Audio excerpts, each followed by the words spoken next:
Do you trust yourself? I'm not talking about trusting your decisions or your intuition when things are easy. I'm talking about the moments when fear is loud, when your body's screaming no, and your mind is saying, but what if they leave? When you want to believe in your truth, but you were never taught how. This episode is about one thing: rebuilding your self trust through the wisdom of your body. Because the body doesn't lie, but we've been taught how to stop listening. Welcome to Sovereignty Rising. Ditch the fear, embrace your flame. I'm Dawn Elgin, contrarian soul guide, visionary mystic, and creatrix of practical spiritualism. And this is the space where we strip away the fear, burn the old stories down, and reclaim the power that was never truly lost, just buried. Here, we dive into raw, unfiltered conversations on emotional healing, spiritual awakening, and the art of unlearning everything that keeps you stuck, small, and disconnected from your truth. Together, we rise like phoenixes. Flame first, fear last. Let's rise together. So, why don't you trust yourself? Let's get this out of the way first. If you don't trust yourself, it's not because you're broken. It's because you've been conditioned not to.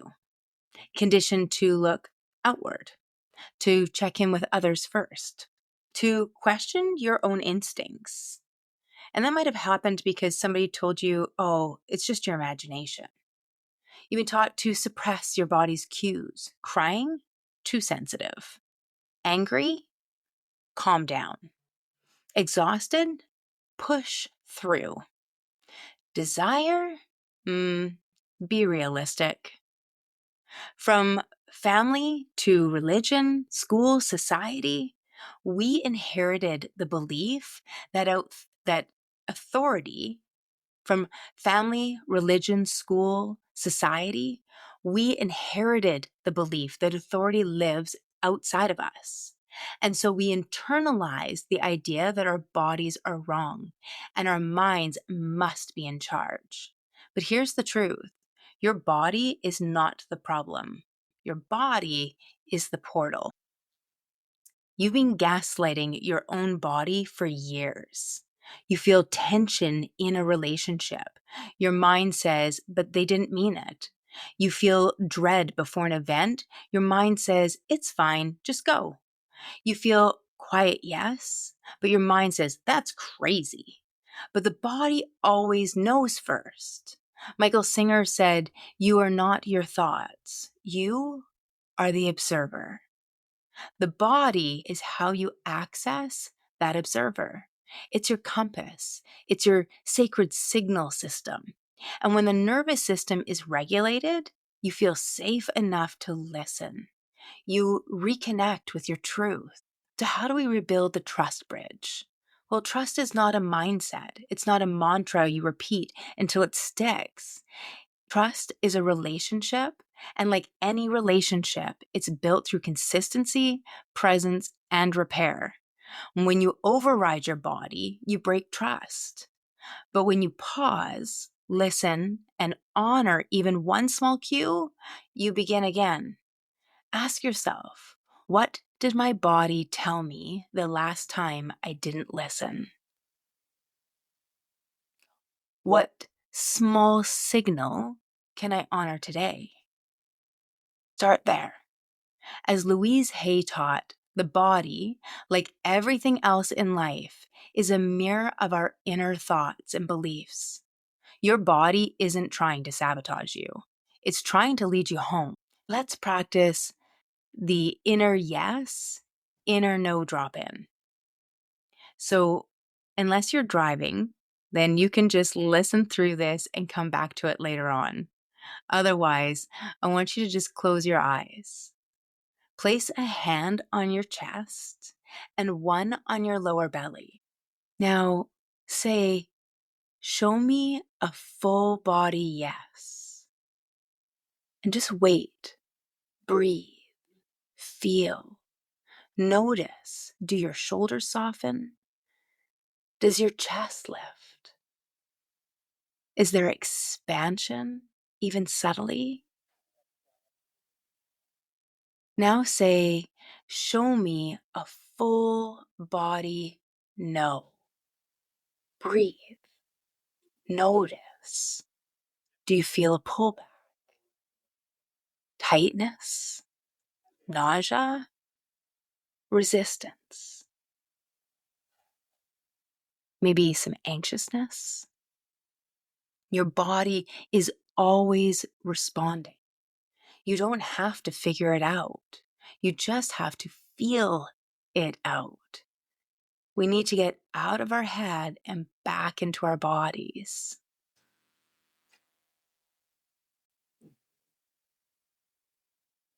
All right, story share time. About when I forgot my body and how I returned into it. There was a time I thought I was deeply intuitive, but I was still overriding. My body would tighten in certain spaces, but I'd say yes. I get a red flag before a client, a decision, a move, and I'd still push through. Until one day, my body shut down. Burnout, fatigue, emotionally numb. It was a sacred rupture. That moment that taught me what no book could, that the body's a guide, and she will speak louder and louder until we listen. Now, everybody's body is going to be a little bit different. And for myself, one of my big warning signs is a feeling of anxiousness. And this isn't unusual, you guys. Often, when we feel an experience or emotion of anxious or anxiety, it often means we're pulling out of present time and going into the future, or we're pulling out of alignment with ourselves. So we're not present, we're not in our bodies, and we're not in alignment with our soul. And so there is this time where she was just a recent one. So I'll even just give you a really recent time where I was feeling anxiety for quite a few months. And I thought that it was going to be all about financial things that were going on in my world, with a commercial building, with our brick and mortar business. And I just assumed that's what it was about, that it was a financial issue. Growing up poor, I've always had this thing with anxiety and money. And I thought, oh, that must be what that is. So I just ignored it. And it was 4 months in before I realized that what was happening was I was actually out of alignment with my truth in my own business, in my coaching business. And I was getting ready to start scaling and going more into group, doing less one on one. And all of it seemed like the right thing to be doing. And I totally just quoted that, the right thing to be doing, because that's what you're supposed to do when you scale your business. And all these people were just coming up on my Instagram feeds, my emails, scale your business for coaches.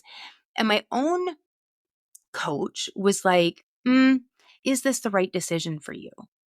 Is this what is right for your business? Is this what's right for your type of coaching that you're doing?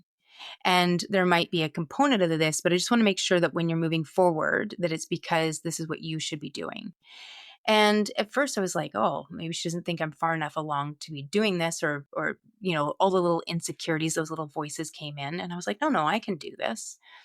Now, bonuses that came from this, I actually created my self-sovereignty system. I created a program and workbooks and did all sorts of pieces. But all of a sudden I realized, no, it's not fully in alignment with myself. What would be in alignment for myself would be to do a hybrid. So doing some sort of group coaching where I would do some one-on-one, but I actually have a preference to one-on-one coaching. And so even in my group coaching, which I love group coaching, but I love it when there's a one-on-one component to it. So I like there to be some sort of hybrid that we're working through. And I realized as I was going through this that as soon as I started figuring out and owning who I am, that I'm not just, a conscious empowerment coach. Like we're always trying to figure out like, who am I? What's this identity in the role of coaching? And I was thinking, oh, I'm a conscious empowerment coach. I'm a spiritual coach, and you're just trying to figure out where's my place? Who am I and who am I not? Third chakra. And no matter how much we do this work, there's always new things to explore and find out about ourselves. And here's my body giving me this signal of anxiety. I'm getting tension in my body as I'm creating things. I'm feeling tension even sharing my programs with people. And I'm thinking, there's my problem. I'm thinking it's because I'm insecure and I have, some more stuff that I need to let go of. And it never occurred to me that maybe the resistance was coming because I wasn't in alignment. That what I needed to do was tweak this to make it mine, make it very personal, very intimate, proper co creation. And my body, this beautiful vessel that I create with, was trying to give me the warning signals, and I just wasn't interpreting them properly. As soon as I figured out that what I really am, what I am, not just in my work, but in life, is a contrarian soul guide. I love stirring the pot. I love poking and prodding and pushing people to explore their truth. I like dropping truth bombs. I like rocking the boat. I like doing it and actually staying there and supporting somebody as they're going through that, whether that's a friend, a family member, or a client. I love it.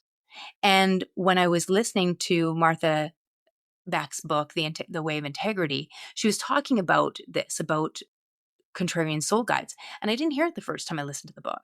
But the second time I listened to the book, all of a sudden I got this. I was walking down the path with my dog, and my guides, one of my guides always will tap me on the right shoulder. And it feels physical, like somebody's tapping me. It happens when I'm meditating, and all of a sudden I'll take my eye mask off and look around. There's nobody there. And I'm like, oh, go back and listen to that again. Whatever you were just hearing, there was something there that was important that answers one of your questions.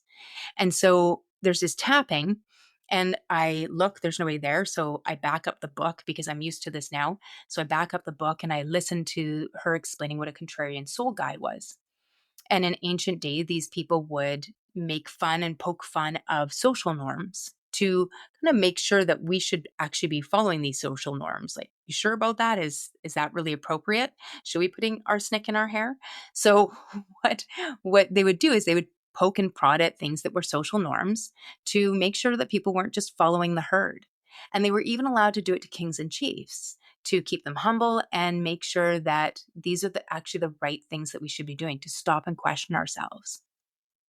And so when I was listening to this, I was like, oh, my contrarian soul guide? And this little voice in my head was like, who do you think you are to think that you would be that special? It's a typical voice that I have had since I was a little kid. And I got a pretty strong relationship now. So I immediately respond with, you know what? We've talked about this. If you don't have something nice to say, shut your cake hole. And I just keep on walking, listen to this over and over and over again, this one little part of the book. And when I got home, I'm talking to my husband and I'm telling him about this contrarian soul guide that came up in the book. And I'm explaining what they are. And my husband says, oh yeah, it's totally you. And I realize it's so hard for me to own, spiritual coach, conscious empowerment. But like, what are people going to like, not to be offended by, and we still get into this piece of trying to figure out, how do I communicate with people in 1, 2, 3 words, what I do, what I am. And he's like, yeah, you're a provoker. You're very provocative. And I was like, okay. And when I sat there with it, all of a sudden, it was like my spark went to flame and I was all in. And immediately I had so much energy. Immediately. I was like, all right, I got work to do. And I jumped onto my computer. I immediately started changing my programs. It was like everything was just clicking and flowing and clicking and flowing. And then I actually went, here it is, we're about to launch the podcast. And it was the moment that I owned that role, my place, my vocation in life as a contrarian soul coach and teacher, that I was like, sovereignty rising. Ditch the fear, embrace the flame. It's time to take this and run with it. Because now I felt like, oh, this is the voice. This is the truth. Don't play games. Don't be what you think people want to hear or anything else. Don't make it a little smaller.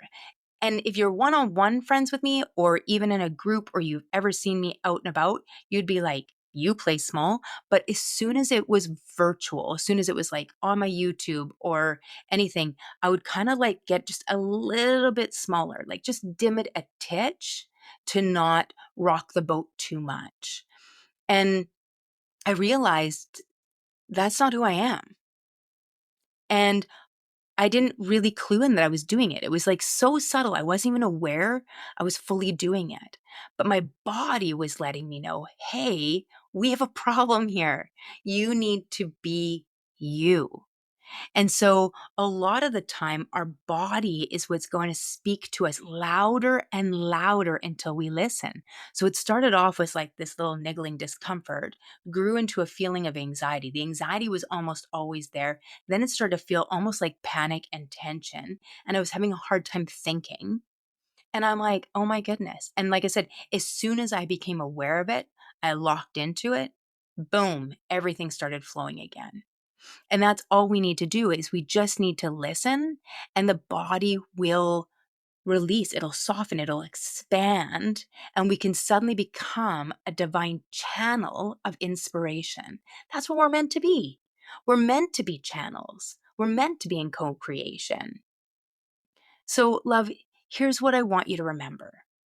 You're not confused. You're not broken. You're not bad at trusting yourself. You're simply unlearning. You're reconnecting. You're rebuilding a bridge to your most trustworthy companion, which is your body. This week, give yourself permission to pause, to ask your body what it knows before you ask anybody else. And when you're ready to deepen that reconnection to your intuition, to your boundaries, to your truth, I'd love to support you. Check out my blogs, my coaching programs. I've got tons of freebies and boot camps. Or just stay in this space. Let it work on you. Until next time, trust the breath. Trust your body. Trust the pause. She's been guiding you home all along. You are not broken. You are not too much. You're remembering who you've always been. And this journey is just getting started. If today's episode lit something in you, hit follow so you don't miss what's coming. And if you're feeling it, leave a review. It helps with more soul-led women find this space. Want to go deeper? Come find me on YouTube, Facebook, our private Facebook community, The Awakening Circle, Instagram, TikTok, or at our website, practicalspiritualismco.com, for all the ways we can rise together. Not to worry, all those links are in our show notes. Until next time, stay sovereign, stay bold, and keep that fire lit.